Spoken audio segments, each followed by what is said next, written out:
It seems like every time I want to film, the weather decides to rain. Red lights, stop signs, I still see you sun.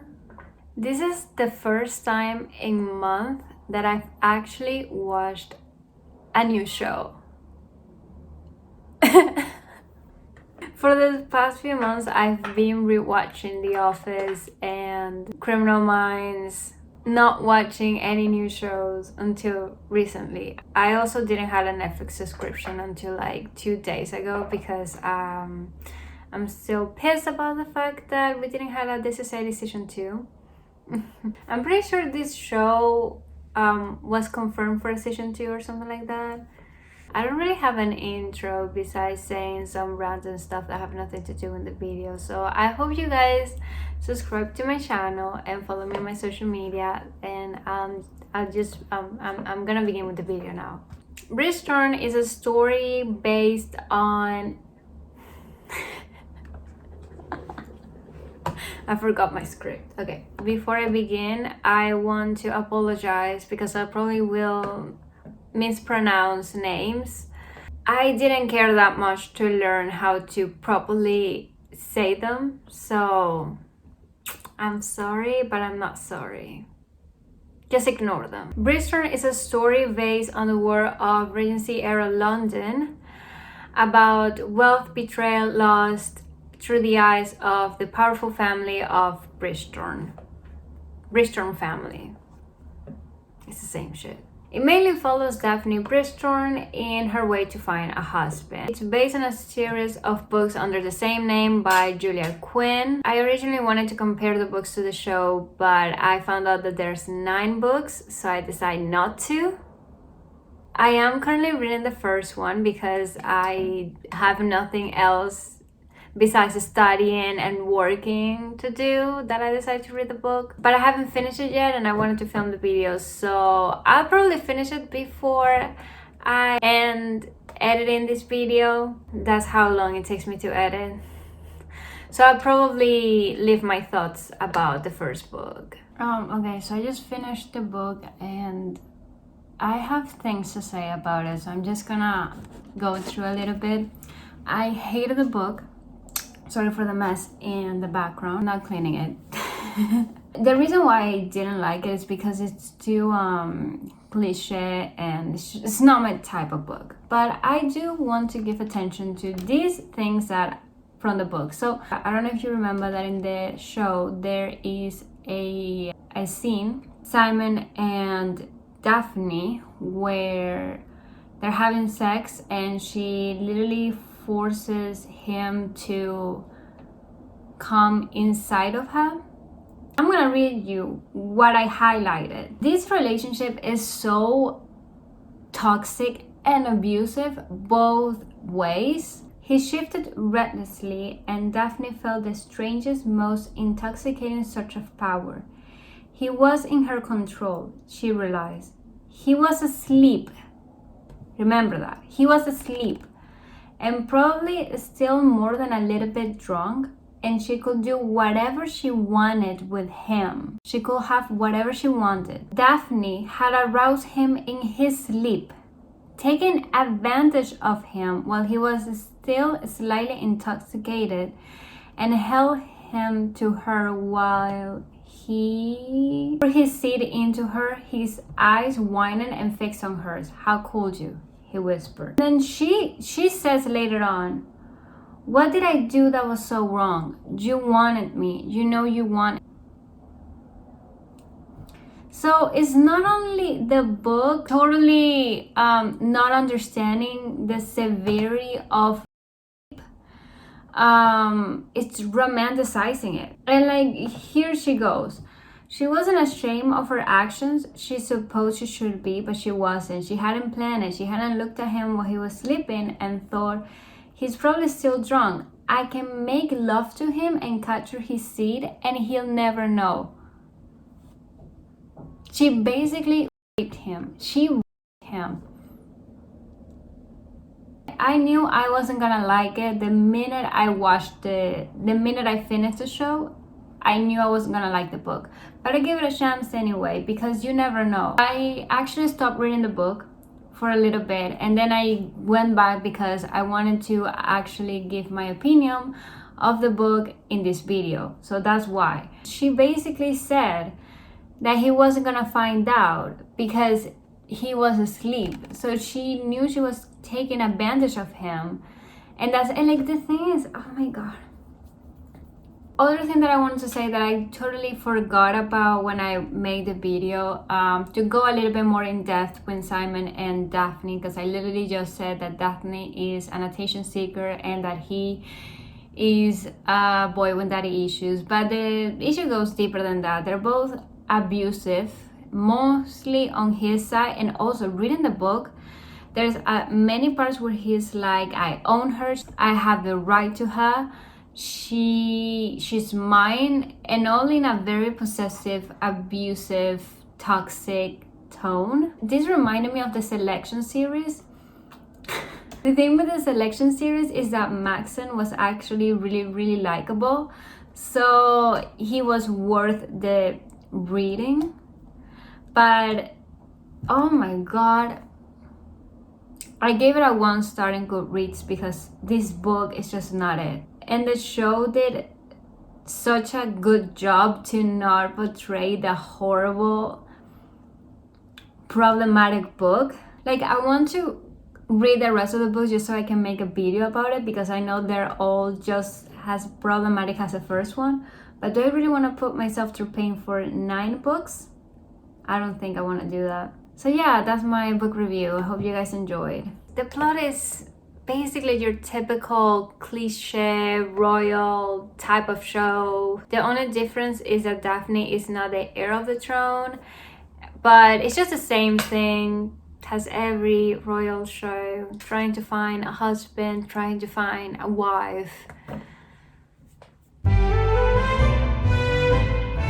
First, let's talk about Daphne and Simon, aka the Duke, the star couple. They first start having a fake relationship that benefits both of them, since she, on one hand, is desperate for male attention, and him, on the other hand, does not want any attention at all and does not want to get married or have children for that matter. Just a boy with daddy issues, to be honest.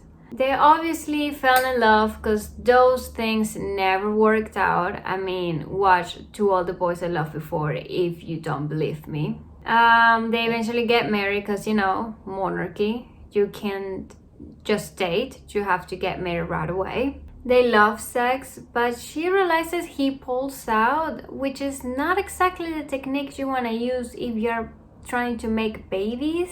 Instead of communicating and talking about their issues, they get angry and stop talking to each other. She forces him into spilling his juice inside of her. And they spend way too many episodes not talking to each other, being mad at each other, not communicating. And even at some point, they think about not being married anymore. But they finally realize that they need to communicate and talk about their problems. So they do that, and well, they did what they had to do in the first place. But just like with every teen show, the main couple doesn't communicate because they think that the other person can read the person's mind. Let's move on. The rest of the Bridgerton family, I don't care about any of them. I don't even know how many of them are actually. I found out by reading the book, because apparently I missed that out from the show, that all the Bridgerton babies, well, the kids, they're all named alphabetically. There's Anthony Benedict, who I didn't know about his existence until I read the book. Then there's Colin, Daphne, Eloise, which she's cool. I like Eloise. She's your typical I'm not like other girls. I don't like dresses. I don't like gowns. I don't want to get married, you know, and usually tend to hate, but she was somewhat likable. I don't know, she was cool. Oh, I also don't like Anthony. He's just too noisy into people's business. Like, boy, get a life on your own and stop annoying the rest of us. He was just too annoying. He also had a very annoying beard, which I know that at those times they used to wear that beard and it was actually cool, but I just want to shave it. Every time I would see him, I just wanted to shave it. And then we have Penelope, who is your typical teenager that feels left out. And she kind of reminds me of myself. I was like her when I was younger, when I was her age, because I'm so much older now. And I still, to this day, I feel the same way. So I just want to hug her and tell her that everything is gonna be okay at some point. So, yeah. I think the reason I was drawn to the show was the similarities that it has with two of my favorite shows, or my old favorite shows, Pretty Little Liars and Gossip Girl. The three of them deal with a mystery, a person trying to hunt them with their secrets and telling everybody and ruining their lives. Although, in my opinion, Bridgerton did it right. Something to notice is Lady Whistledown, or whatever she's called, is not part of the main plot of the show, unlike in Pretty Little Liars or Gossip Girl in Gossip Girl. In the reveal of Lady Whistledown, it was a character that we all knew and probably suspected at some point. At least in my case, there was no hint of doubt in my body. There was no bone in my body that was not 100% sure that she was Lady Whistledown. To me, there was no other suspect. It was just too obvious. So I interrupt this video because when I finished watching Bridgerton and, you know, we get that last scene with Penelope and, you know, she's Lady Whistledown or whatever, I was really excited that I literally cried. So I'm gonna show you that clip right now. Enjoy. I just finished watching Bridgerton like 2 minutes ago and I'm crying because I guessed it. I guessed it was Penelope. That never happened to me before. I've watched Pretty Little Liars, Gossip Girl, the first season of Riverdale. It has never happened to me before. Like, it's always someone so fucking random that made no fucking sense.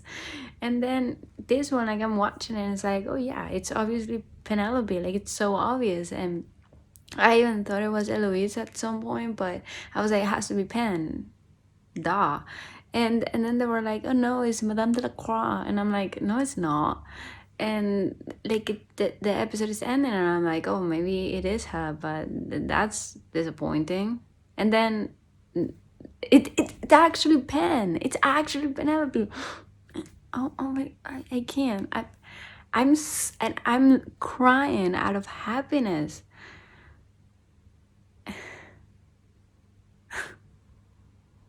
I just wanted to flex. And the way it was revealed was also kind of, in my opinion, satisfying. It wasn't rushed. It wasn't try hard to be unpredictable. And most importantly, it made sense. It was everything I wanted from Pretty Little Liars and Gossip Girl, to be honest. And Penelope made perfect sense since she was basically an outcast, always felt left out, and kind of nosy. She had the connections and no one really expected her to be her since everybody looked down on her. She was perfect.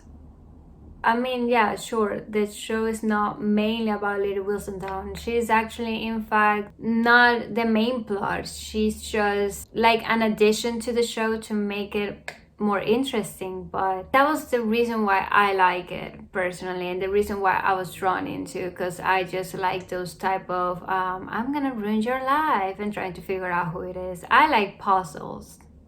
I like mystery. Sue me. It's nowhere near the best show that I've ever watched, nor it was the most entertaining show that I've ever watched. However, it was a nice show to binge watch, relax, disconnect from the world, and it even makes you want to live their life. Or at least a very fantasy version of it. Which is exactly what I needed. I'm personally not a big fan of royal shit, royal shows, or anything that has to do with monarchy. I find it very boring and just not something that I'm personally interested in, especially when it's a cliche about a girl looking for a husband. At least make it spicy, not just your typical I'm trying to find a husband. I can't wait to be wedded. So really the only thing that I found interesting was Lady Whistledown. To be fair, the show was kind of funny. The fashion, it was cool. It actually made me want to buy a corset, but I'm not buying a corset because I know that I'm not gonna be wearing one. So that would be a total waste of my money. The show overall is not bad. It's not everybody's taste, to be honest, and it's a very basic show. Will it entertain you? Probably. Will you want to rewatch it several times? No. Is it a very memorable show? No. Is it bad? No, but it's not great either. So I think I'm gonna leave the video right here. I don't really have that many opinions on Bridgerton. I just wanted to make a video. I mean, it's not a bad show, but yeah, I thought it was better. Way too many people are talking about it, so I thought it was gonna be better, but I'm not disappointed. I just expected more from it. Let me know your thoughts on the show, if you guys liked it, and if you have any suggestions for me to make a video about, or any show that I should watch. You're welcome to leave it on the comment section below. I hope you guys enjoyed this video. If you did, remember to give it a like and subscribe to my channel, comment anything, and follow me on my social media, and I'll see you guys in my next video, hopefully really soon. Bye.